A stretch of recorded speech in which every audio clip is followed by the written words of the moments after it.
Hello, welcome to another live DIP Hangout, Desteni I Process Hangout.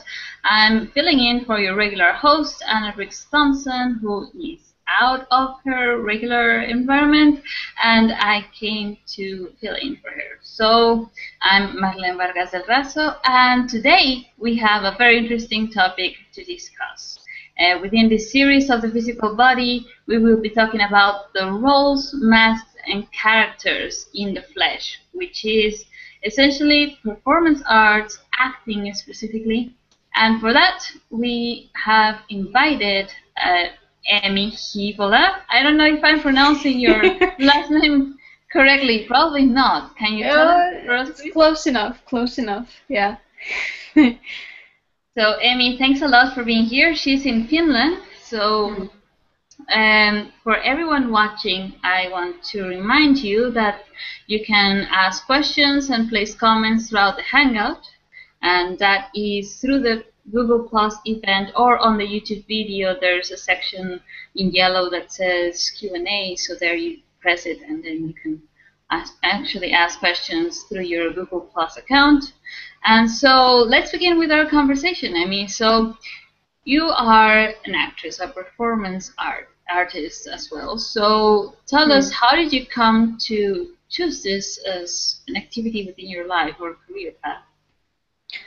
Well, I started acting at the age of 10, which was 15 years ago when I was a child. Not out of my own interest, but because my mother suggested it to me, because I was kind of an introverted child and she thought that this would benefit me in some way, which it in fact did. And so I continued on doing that, and I'm still like an amateur actor. It's still a hobby of mine. Cool. So in this process of acting, one of my own also questions is, how does a character come to be? Like, how is a character created in itself? Well, usually when I begin constructing a character, I begin with the conceptual level and then move on to the physical level. Like on the conceptual level, you have a backstory or certain facts that have been decided about the character that can be scripted in the play, for example. And after that, I go through a process of constructing a mind for the character, which is when I go through different thoughts and reactions that the character has to different scenarios and situations in the play, and also the emotions and feelings that the character feels towards other people, towards items, towards situations and events, and also the character's motivations, fears, and desires. What is driving the character and towards what. So that is basically the conceptual process of it, after which I move on to the physical level, where I explore bringing the mind into the physical simply by exploring movement, posture, voice, pacing, for example. Like the rhythm of a character is crucial in what the character is. Like, for example, how does the character breathe? Is it fast or slow? Is it deep or on the surface? Is it like, because that affects the heartbeat as well. You know, the heartbeat is something that comes from how you move the body as a whole. So also from and another important aspect of it, of the physical level, is contact. Like, how does the character connect with other people in the physical? How does the character touch, for example? And that is like the social aspect of it. Yeah, it is. So within this, so you build a mind essentially, and what we have to assume is that also this kind of like a universal language is created, as we know, like the body language that we can all relate to in terms of how you have to frown when you're very angry, or how when you're sad, it's like your entire physical body is like hunched and very slow maybe, or very looking, you have to look sad. So we have associated that already with certain emotions, for example. So when you become that in a character, and then you realize, okay, this phase entails that I'm in a particular mind pattern. How do you go associating with this with a, for example, the character is angry. I have to now place my face like, or frown. How did you come to associate that? Because is that automated? Is this someone teaching you to do it, or how do you do it? Well, partly it is automated because we learn emotions through our environment. Like a child sees how his or her parents behave, and that's how you learn to associate certain facial expressions with emotions, for example. But in theater, you also get like an expanded view on the scope of expression, because it's not just your parents or your family, but it's a whole bunch of people who have some expertise on the matter. So basically in theater it is possible, like we often go through different ways of expressing an emotion. Like the basic rules are the same. Like usually you can have an emotion that is collapsing inwards or that it's erupting outwards, and then it's just expressed in different ways, or it can be like a hidden emotion that you're expressing through something else. It's a bit complex, but to explain, but we go through the different ways of how an emotion can be seen. And it usually, because when you know what you're doing, when you know that you're performing a certain emotion, then the audience will catch it up as well, even if it's not in a familiar package. It's quite interesting because when you're talking about this, have you also related it to your own process? Like, yes, I've seen how through becoming this character, I tend to suppress maybe anger or frustration in the same way that this character is maybe like creating that experience at an internal level, meaning not in the outside as you were explaining, but how you kind of suppress it, but still you can see that there's an emotion in there. Have you then become more self-aware of your own mind and your own emotions through acting? Yeah, definitely. Because I started it as a young child, I didn't, of course, first have the capacity to understand all of it.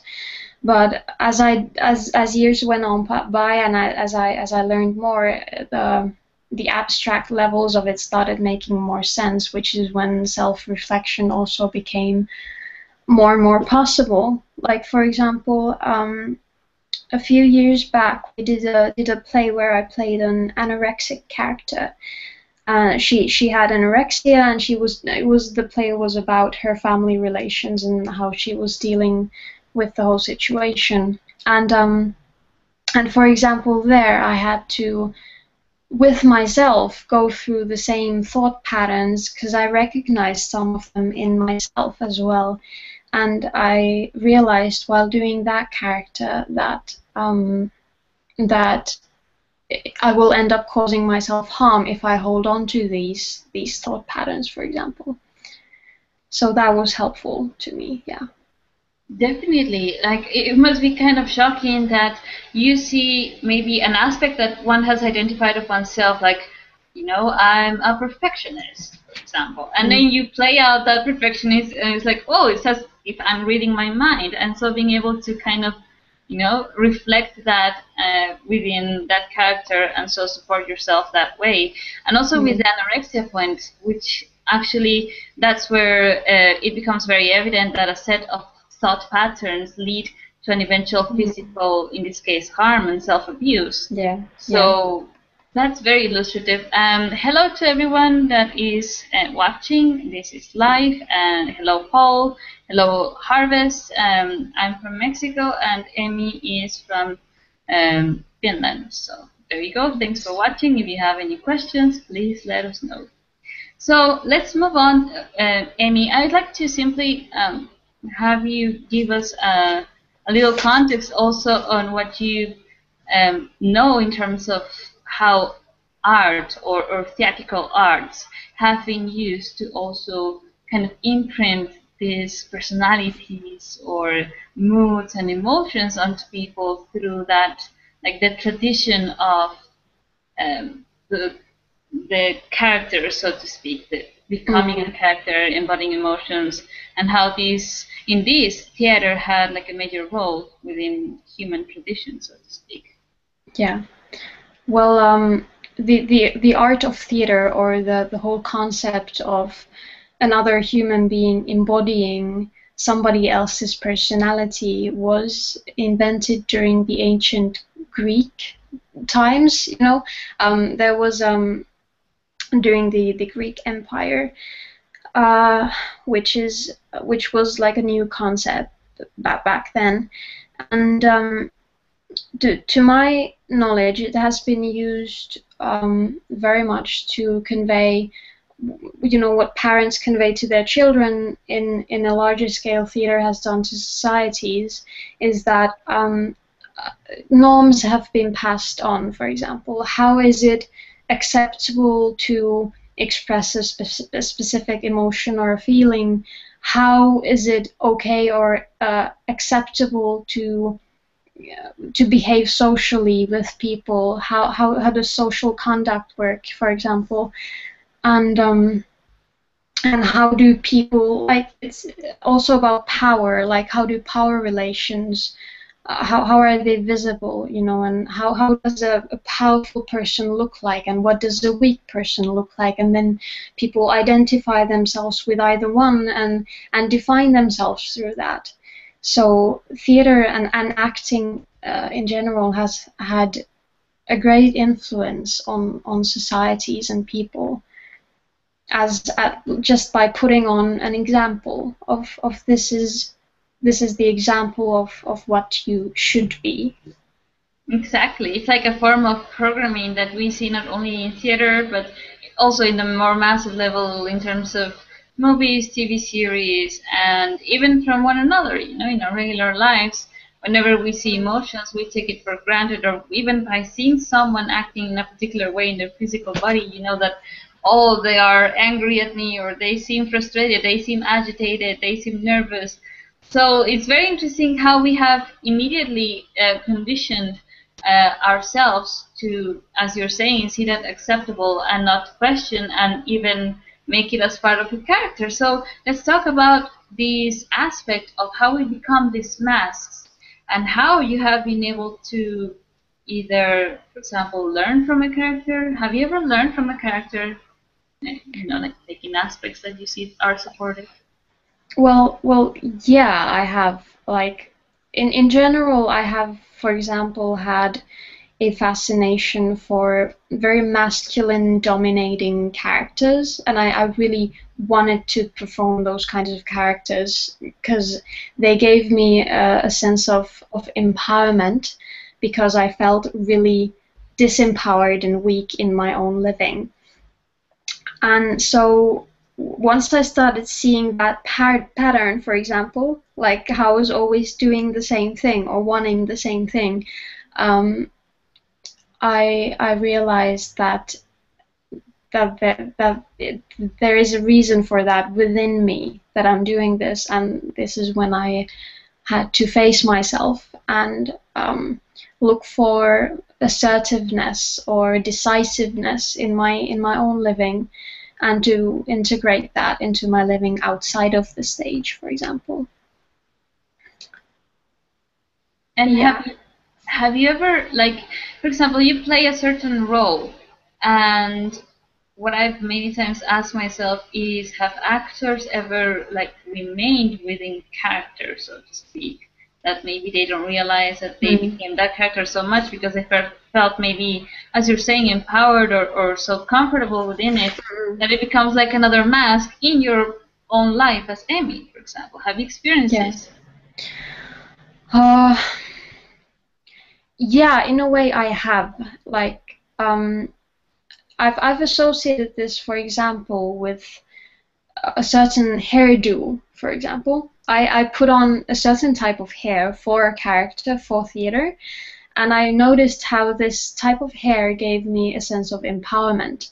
And I noticed how that continued on to my life afterwards. And when I had to remove the hairdo for specific reasons, I noticed that I kind of collapsed within myself, and all that confidence that I had pumped into me just vanished, all of it. And it was really interesting to witness that. And also, you know, when we associate a character, there also comes not only the expressions or who I become at a physical level, but, you know, the clothes and everything that comes with, or how you relate to others.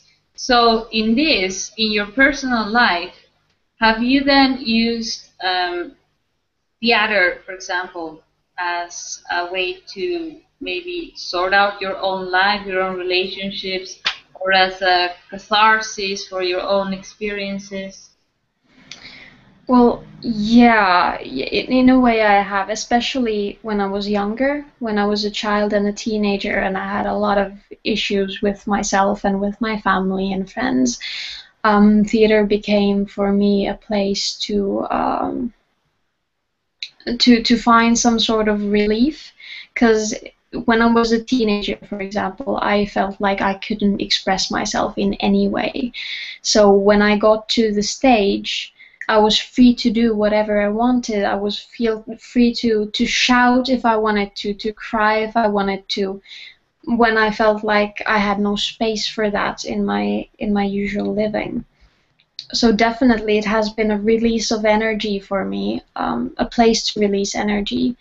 But and for many people, I think that's what it is. Like, that's why a lot of people do acting, is because it works as a release, as a catharsis. But what is often forgotten there is that theater can also be used to explore the starting point of those emotions. Like, why do I have the need to shout? Or why do I have this emotion that I now want to cry out? Like, where does it come from? And theater offers the opportunity for that, but it's not always utilized.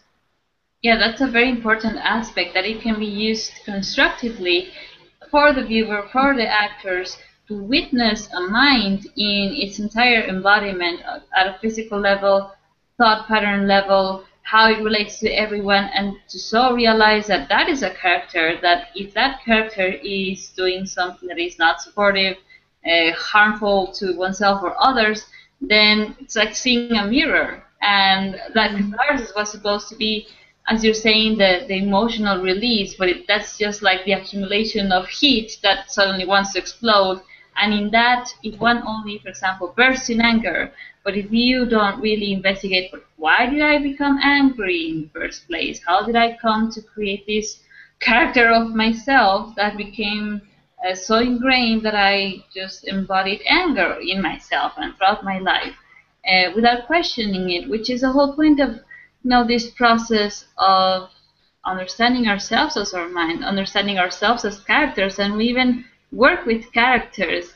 Like we, through investigating our own mind, we actually go identifying the character, like the character as the artist, the character as the mother, or the lonely person, or the depressed individual. And so this is definitely, I agree that it can be used as a tool to investigate ourselves, to see it portrayed in a play or in a movie, and so use it constructively to identify, okay, I am doing this or that pattern at a mind level, and I see that it leads to that consequence, or I see that within myself. So it is also that starting point of wanting to change. But how could you then, explain to someone that maybe wants to do performing arts and specifically acting for the sake of just releasing emotion? What would you suggest to these guys or people? Well, that's a good question. I get that a lot from children. Like, for example, because I've been teaching children the basics of acting, for example, on courses, and what you see a lot is that the starting point is either ego or the release. And ego is really tricky to deal with as well. But and because there's nothing wrong per se about having theater as a channel for releasing.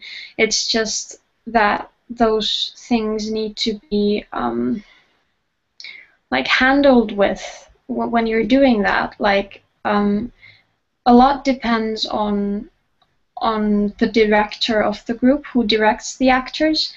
And if like somebody, like a child or a teenager or an older person came to me and I saw that their motivation to do acting was just to find solace, to find comfort, to find a release, then I would probably tell them to do it, but through some sort of self-awareness, I would probably suggest them to ask themselves questions afterwards, like when you experience things on stage, then stop and discuss it with the other actors afterwards, or write down the things that you experienced and go through them by yourself. You know, not to just be content with the release itself, but to actually look at it and see what happened within yourself. Yeah, that's an awesome support, because I know for a fact that some people that I met, whenever we talk about the process that we walk and how we investigate our minds, some of them went into acting and they would say, I just felt great that I was able to scream and shout, and all the anger that I had associated with my father, I was able to just let it go, even in the, how they prepare themselves, rehearsals and the basics of acting. And I said, well, why don't you, just the same that you suggest, like, why don't you first write about it, and instead of just having to accumulate that energy and believing that by shouting it out, you're done, why not investigating how you built up that anger and whether you are able to now change yourself from the starting point of not continuing being in that anger, being able to self-forgive that relationship that caused you that anger, and so that you don't actually need to just become a character, become someone else's mind, and let your own frustrations out, because that I also see as a like escaping point from your own responsibility. So, well, in terms of the being in character and being able to dissociate yourself from it, what is it that you have learned from acting in general? I mean, not only from becoming the character and the at a physical level, but the whole process of how your mind has to contain certain thought patterns, emotions, feelings to become someone in your body, and whether that has affected you in any way in your own process. Well, the process of building a character can also, in a way, it can also be reversed when you find the mind through the physical. Like you make alignments, you change the physical somehow, you find yourself a posture, you hunch, you straighten your back, you move around a certain way, you walk a certain way, and through that movement, for example, you can start to find mind patterns popping up, and that's usually just something that comes from your own mind. That's something that is an aspect of you, and that it can also be done that way, or you can combine the two methods and do whichever. And what I've learned is that once you've embodied a character, it needs to be let go as well. and it is something that professional actors struggle a lot with.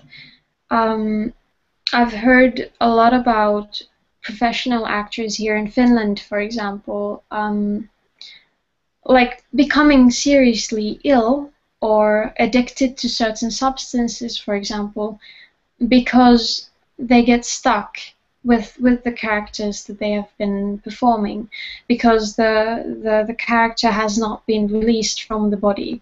It stays there as like physically as muscle tension, for example.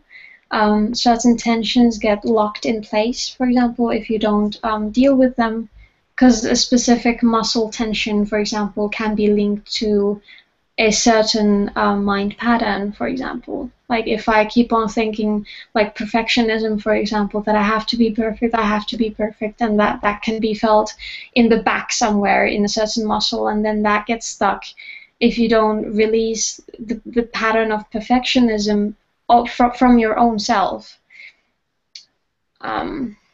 Yeah, and in a way, I've also like noticed, now that I've done acting quite a long time already, that whereas I used to actually feel the emotions and feelings, like when I performed anger, I would feel the anger.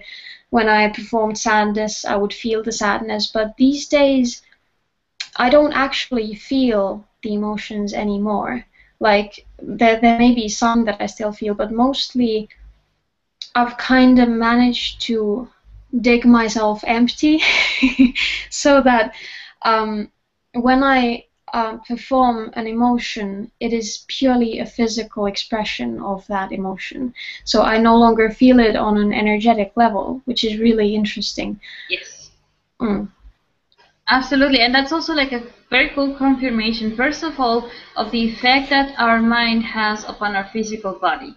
Because now you're explaining here that, yes, if you have a particular set of thoughts, eventually it affects your physical body, as these actors had it within themselves. So that's also a confirmation of what we work with at Desteni, and the process of walking our mind and seeing how we act it out at a physical level, how it does create pain, specifically, sometimes even illnesses, if we hold on to an emotional or feeling pattern within our mind. So for more information on that, anyone can research the Desteni process. There will be links in this video. And then the other aspect which you mentioned, wherein you're no longer bound to it at an energetic level, which is also when you can start, for example, speaking very loudly. And as I speak very loudly, I don't have to necessarily experience, the anxiety or pulsing energy in my solar plexus. You just simply express it, and I've seen that within myself as well, and it's very cool. I agree that it's interesting to see that bound between being able to express it as a character and becoming it from one's own energies and personal relationships, so to speak. And we have a question. This is from Sylvia Herzen, and she's saying, when you have to cry within a play as part of your role, do you think of a sad situation that happened to you within your life, or do you use other ways to crying? Well, that's a good question. Crying is a tricky thing. I haven't mastered it yet, but I used to try to think of sad things to trigger crying, but I quickly noticed, like, there was this one play we were doing that it was really sad, like a really sad play, and at the final scene I always cried. It wasn't required, but I always wanted to do it. And at the premiere, the first show, I had a very spontaneous reaction of sadness when I cried, and then I tried to repeat that through the same emotional trigger every time, and it worked less and less and less each time that I tried it. So I was it had dried it had dried out. So I realized then that, okay, that I cannot use a mental trigger to find an emotional expression each time in a play, because it will not last. It's not sustainable. Because if you have like 15 shows, you have to do it 15 times, and that's a lot. Um, but I don't know. I haven't done crying on stage in a while, but I guess what I would try to do if I was now told to perform crying is to like figure out how is it linked to other aspects of my body, like certain tensions in certain places, or my posture, or how the muscles on my face activate when a person cries. Well,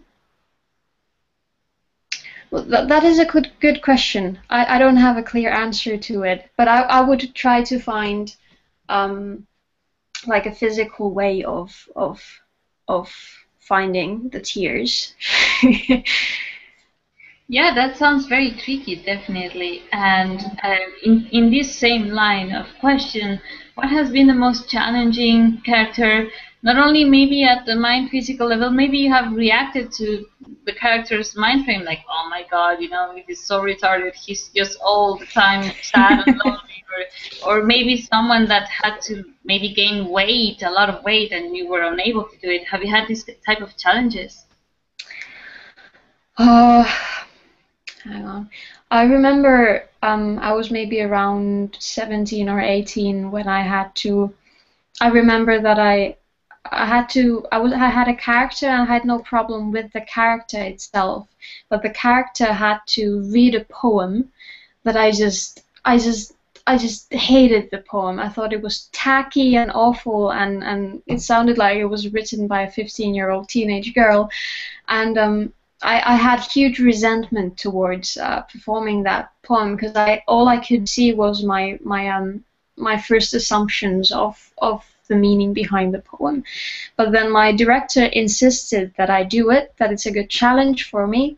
So when I went through the poem word by word, phrase by phrase, I realized that I can attach meanings and motivations to the text that fit the character, and not so much what I thought that should be there, you know. So that was a difficult experience for me, but like in terms of resistance, for example, yeah. And at a physical level, you know, like maybe something very challenging where either you had to lose weight or be in a very stiff position all the time that you found very uncomfortable, or, you know, this type of like physical body changes required for the character. Well, I've had to adjust to like plays where I have to move a lot, like where I'm constantly running around, and you know, you have to get used to being in motion for an hour or an hour and a half in a row without any breaks. So that has been very exhausting, you know, because I have to get myself moving even when I wouldn't want to, and that's when I had to like find like I couldn't cope with it through a motivation through the mind where I would like psych up myself, you know, you can do it, yeah, go girl. And that doesn't work.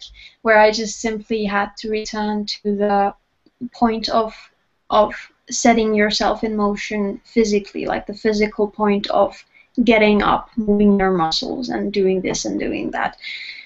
And yeah, that was a physical challenge, or has been many times. And I think it's been a very good exercise in being proactive in general, so that yeah, in real life I've been able to push myself a bit more. Yeah, that's also very cool because we tend to also condition our own physical expression based on the idea of who we are. Like, oh my God, I'm not good enough at swimming that much, or I'm not good enough to be, you know, standing so long for so long. But maybe if we challenge the mind pattern, that self-conditioning of I'm not good enough at this, or I don't like this, and we simply become it and embody that expression at a physical level, we actually can do it, and it can be done. Like, maybe physical stuff that one would consider as very repetitive, oh no, that's so boring, but when you have to become a character, you're able to embody it. So what I sometimes question or ask myself is, why don't we do this just for our, in our regular lives, challenging ourselves in this way, instead of having to become a character for this purpose, right? Exactly. So, and also, well, we have a comment from Sylvia as in terms of the crying. She's saying, as you explained, it seems that you are looking for crying from a point of no energy, and that would be cool, though, and would enable you to not take the emotions character home. Yeah. Thanks, Sylvia. Definitely. So, so to wrap this up, I'd like to ask you about, being able to face your own masks, your own characters, and whether the whole acting process has enabled you or supported you to simply be more here, physically breathing, and not take your own mind personally as the character you have become, or how has this process been for you? For me, it's been of great assistance. Like theater and acting in general has assisted me in learning a very vast scope of expression, which has helped me a lot in finding my own expression, my self-expression. When I've gone through many enough characters, I've learned to identify the simple building blocks of expression and of the human mind, and also of the masks and roles and how they're created. And I would definitely recommend acting for anyone, as long as their starting point is based on self-integrity, and not just a release of energy. Yeah. Well, yeah. For me, theater has, or acting and performing in general, has definitely assisted in seeing the masks and roles that I wear in my own life. Because when I see them performed by myself or by somebody else on stage, it is easier to identify that in myself.